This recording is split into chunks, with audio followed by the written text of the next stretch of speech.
We've noticed a change in this, haven't we? What's important, I think, for us to really look at is consumer behavior. That's how we react as humans. We want it fast, we want it now. And if you're still using the same marketing tactics, the same messaging, the same approach to that consumer from 10 years ago, you're missing out. The consumer out there is thinking, there might be a better alternative. We've found the institutions, we've brought them together in one place. And all of a sudden, you're instantly going in with 6, 7 offers, telling the person who wants to sell their house that I have 6, 7 offers right now. Guess who's back? Back again. The Real Estate Consumer Shift with Jason and Tim. We're back again. We are, and this is going to be a great show. I'm excited because we're going to break down, I think, some ideas how a home seller processes and how they go through the process of selling the home, what they're thinking, and what are their thoughts versus what we think as real estate agents come in and talk at them, right? Mm-hmm. And that's how it usually happens, right? We come in, we give them a listing presentation, we talk at them. That's how we're trying to do. Get to the kitchen table and do that. And so we want to deconstruct that today. We want to break this down and probably break it up all together. Right. We're going to have a lot of people going to throw tomatoes at us if they could, being like, "That you can't do real estate that way." I love it because it's a different path and it's outside the box and gotta think all different. The opportunities outside the norms and standards of this industry. And that's where this gets really exciting because we have figured out some things with our great cash offer platform. By the way, we're going to explain what our platform is on the next It's show. important. You probably heard us reference that, and it's been pointed out we haven't talked enough about what that platform is, but we have developed a platform that on that platform it will deliver you multiple cash offers for the consumer. It's a site geared for agents' use, production, et cetera. But we'll break that down. Right now, we're talking about the consumer and the behaviors, how the seller behaves. Let me ask you just a question. Do you think a home seller that's getting ready to put their home on the market or call a few agents to have them come in and talk to you, do you think they process or do the same thinking as they did when they bought the home? I think they do a very similar thought process. The only thing that's different is instead of thinking about, oh, I want these beds, baths, and where it's going to be, is I want to sell them this time and that. I think too, when you have a seller on the phone and they're your very first contact, if you don't know them or if you haven't talked to them like you may have sold the home, the things that come out right away, hey, we haven't talked in a while, you sold the home to us 10 years, but we remodeled the backyard, we updated the pool, we redid the kitchen. We're no longer 3-bedroom. We added a 4th bedroom. So what are they really doing? They're really giving you all the features. They're telling you the list that the buyer makes. The buyer makes that same list that they're giving you. That buyer makes that same list, right? That's the same want list that you have when you buy the home, but they come in and don't they, like when you walk in the home, isn't it pretty interesting how they want to just grab you by the arm and start showing you the home? Oh, yes. Before sitting down? Yep. Even if it's a client, not a client, right? If it's a lead that I've received off the internet or a referral, you go there. A lot of the training says go sit down at the table, have your discussion, get right to it. But they want to show you. They're proud of their house. They want you to see all the things they've done. Oh, we've updated this, or we've updated that, or we haven't done that. Yeah, don't look at that, right? They want to show you all the things. Look at the pool that we put in. Yes, great. And I know when we come into the next show, we talked a little bit about the platform just a few minutes ago. That's one thing that we, I think, share at a great level is tell us about your home. Mm-hmm. Give us what's in it, right? So we can do what, Jason? Give them an offer. Give them the offer they're looking for. That's right. But so the idea of that really is kind of flipping the sales process around and making it more similar to the buyer process. A buyer has we all operate on logic and then we operate on emotion, right? Yes. The logic part for a buyer is I'm going to put in, I know that I need 5 bedrooms. It needs to be 3,000 square feet. It needs to have a 1/4 acre or more, and it needs to have the parking on the side and whatever, right? This is logical. I can go and I can put that in. And an IDX has that for me, right? An MLS search has that for me. That's there for the buyer. I'm going to put that in, but I don't make my decision based on the first result that pops up. I'm like, oh, that matches it. I should buy it. I'm going to buy on emotion. Sellers no different. They have their logical criteria. So what we've done with the platform is we said, all right, well, tell us all the logical things about your house. Tell us all the logical things. Then we can talk about here's what an offer could look like. We can insert an agent into the process at that point because the consumer doesn't want the agent until they need the agent. Right. 100%. And when I'm wanting to just get an idea of what an offer I could have or be able to sell it really quick and simple, I'm not looking to get to the agent. So what do I want? I want the convenience. I need to say, here's my list. Now tell me what I can get. And what we talked about last time, what if there was even a place where I could say, I'd like this much for the house? And wouldn't it be just because that doesn't buyer have let's that? just like a crystal ball sitting in front of us, right? And it was magical. And they put all that information in, this is what I want for the house. And all of a sudden, in that ball, the offer just came up right to him. And it matched. Bingo. We have it right here for you. Yep.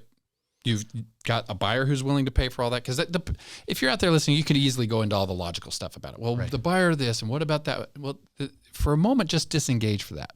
Because it's not about the process of buying or selling the house. It's about the process of a seller's mindset to sell the house. Right. 100% agree on that. That makes perfect sense. And that offer is there. So it's not like having to list the home, go try to find the buyer, go through the process of showings and all of that, right? It's there, and the seller can check out. Correct. Say, I will take that, or something doesn't match. But Didn't you talk about crab legs last time? Last week we talked about crab legs and how I got stuck on that because the price wasn't there. I had uncertainty. Yep. And once the price was there, you could have gone forward and done it. Yeah, if they said $85, would have been a done deal. Done deal. Yeah, right. It's like, send me 2 bowls. I'll take 2 pounds. Exactly. But I really, this is really critical because this is where this industry is going. Through the pandemic, you've mentioned this many times before, how things have sped up. We look at Tesla, we look at Uber, we look at Amazon, we look at Carvana, CarMax, we look at Expedia, we look at all these DoorDash, Uber Eats, all those became mainstream because of the pandemic. All these, disruptive companies that they seem like they sprouted up overnight, didn't they? And then they just exploded, and they're billion-dollar companies, and just like that.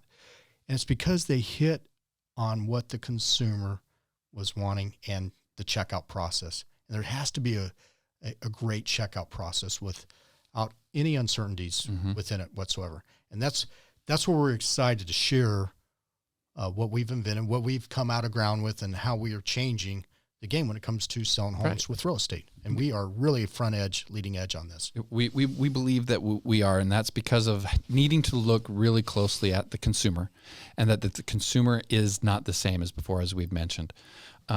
When it comes to price, I think agents, I find, get really kind of scared about wanting to talk about price, but so does the consumer. The consumer's like, well, I want it to be worth more. The consumer's like, I think it's worth more. Whatever. There's always this friction and dance that happens. It is. What if you could remove the friction in the dance in that whole process? What if you could just remove that? How does that then simplify that process? How does that enhance the experience of the real estate transaction? Man, if you take that friction away, and we don't think of it. We don't. But it's there. It is. It is there every with time, the consumer. every meeting. And we shared this on I think we touched on this just a little bit on our last podcast, was folks generally at night, having a glass of wine or soda, or they're sitting around table, or, they're turning in for the night, husband and wife's in there, and they're not really talking about like, hey, let's get so-and-so real estate agent in. No. Or they're thinking, if we could get this for the home, and if we could take the equity of $400,000, $500,000, $1 million, whatever it is, and go to the next home and have this in the bank and that delivered to the home, that's what they're talking about. That is, we could pay off this, we could do that. There you go. That's when those motivations start coming up, because they're talking about what could we do, and then they want to know, well, can I get what I want for it? Yeah, and that's where we're trying to educate and share light and good news here is being in that thought process, being with the seller when they're thinking about delivering that message is like, yes, you can have it. Yes, this is what meeting the consumer where they're at looks like. I think we've heard about that. You need to meet the client where they're at. You need to meet the consumer where they're at. That's what it looks like. Where they're at in their process at that point is they're trying to decide, how can I either get out of this situation? In any case, really, I'm going to change that. Every one of them is looking to, how do I improve my situation? Yeah, it's always an elevation. It is. It Whatever doesn't the matter how circumstance. you sell your house, under what circumstances, it is an elevation on your life. Even if it's that I have to move on to the next stage in my life and it's sad to see the house go. You're now elevating because you're progressing, you're going, you're moving forward, right? So when they're going through that process of trying to figure out how they're going to elevate their life, it might look like paying off debt. It might look like being able to have funds to pay for school. It might look like now we can have our retirement. Whatever it is. Better schools for the children, or, Those are the discussions. Getting out of 2 stories, getting into a cottage or single level. Yeah, those are the discussions they're having, and those are the messages we don't hit them with. Right. If we were to hit them with those messages and have the message for them that get your asking price. Right. Are you? Let me ask you this, because this will be something everyone will be afraid of. All right. Throw it on me. Lay it on me. What do we got? If I say, tell me what your asking price, give me your asking price, I'll get you your asking price. What does that? Well, aren't I as an agent now obligated, or I'm a liar if I don't get it? That's a great question. So if I have an asking price, let's ball this up here real quick, and I'm asking $875 for my home. As an agent, what do you say? Do you help them? Do you agree to that? Do you move forward with that, or do you say, well, your home is really worth $800? That's the question. Right? That is the question, and that's the type. I'm really going to say that classifies you into which mindset of an agent you're operating with. Right. And I will share with you, the value is the value of what a buyer will pay. You had the great story of selling the home $500,000 more on last week's show, and I will say, like, we've had it on our team. Agents will come and say, "No, I didn't take the listing." I hear the stories, Hey guys, he's stupid. He wanted $100,000 more than the house really worth. I told him he was dumb, and we couldn't sell his home, and walk out. And then they're feeling like I did a good job because I know the market. Yeah, I know the market. I'm an expert. And then I 2 weeks later just pull up the address, and I asked, what did you had in mind? It's like, we had 600 in mind. That's what it was worth. And I pull up, and like I see, it's listed 700, but it's pending. I'm like, no. Yeah. Like, you're the stupid one. Yeah. Who was the one that didn't think about it? Because it comes back to a value is what that a willing buyer and a willing seller will pay for. And the real piece of this from a value is this: you can go into a bank, and I use this analogy. You have a $10 bill, mm-hmm. and you can walk in there and say, I'd like $100 for this $10 bill. Now, what do you think the bank teller is going to? They're looking at you like cross-eyed and like you're crazy or something. Right. They're going to end up saying, well, I can't do that, but I can give you 2 5s. Yes, or 10 ones. You're right. Or a $10 bill. Yep. So that's monetary value. But a market value, I would say, is totally different, right? Because we don't know what we don't know. Somebody could be looking for that property and pay whatever for that property at that price that it's asking for. At a minimum, Tim, it's what creates the impetus for all business, and that is a conversation. Without a conversation, we don't have any business as real estate agents. It doesn't matter how automated something is, DoorDash or whatever. Without a conversation of some sort, the deal does not get completed, whether it's through texting or whatever. It's about creating a conversation, especially in real estate. Have the conversation.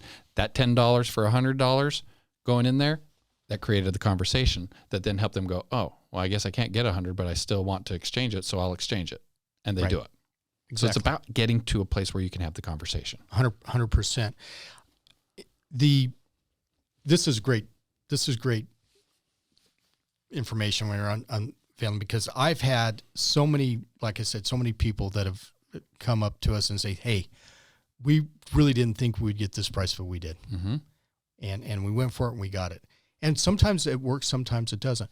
But within the cash offer, what we're trying to do here, not necessarily with buyers, but we do list properties. We're not against that, is bridge those cash offers, right? Right now. And that's where our focus is taking what's perceived as lowball offers or offer that doesn't work and bridging that to where it hits the seller's expectations. Yeah. Completely. And that does happen out there. You know, people, if you're in a market and you're thinking, cash offers are always just lowballs. They're the investor type offers that they're just looking to pay a 70% of value and they're all that kind of stuff, right?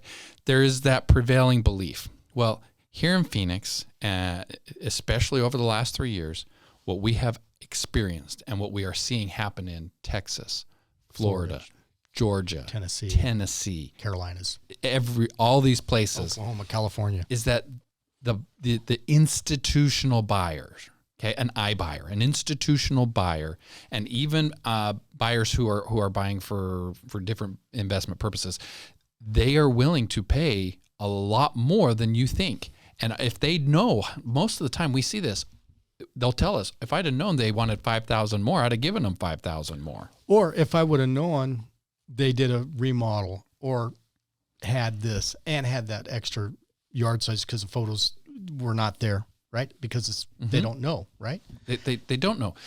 So that's where the seller has to share that. They have to get to share what they want. Completely. They have to share, here's the things that's happened. And on the platform that we've created, it gives them the ability to do that. Sure.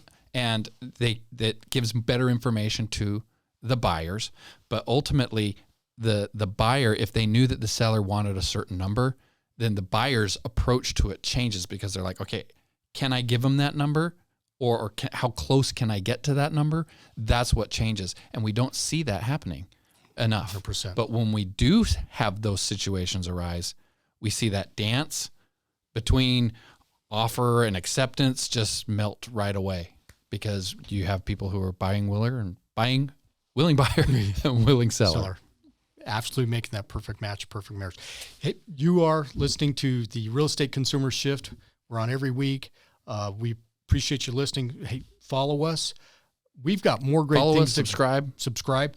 We got more fun stuff to share. We're going to talk next week, the platform. And I'm excited about that because you get the now have an idea of what all this is about, right? How it all starts coming together to deliver a tool for you as an agent. Making it so much more easier, always getting what the seller wants. And that's what we're excited to share with you. So come back next week to the Real Estate Consumer Shift. I'm Tim Evans and Mr. Jason Wells. Thank you. Thanks, everybody. Take care.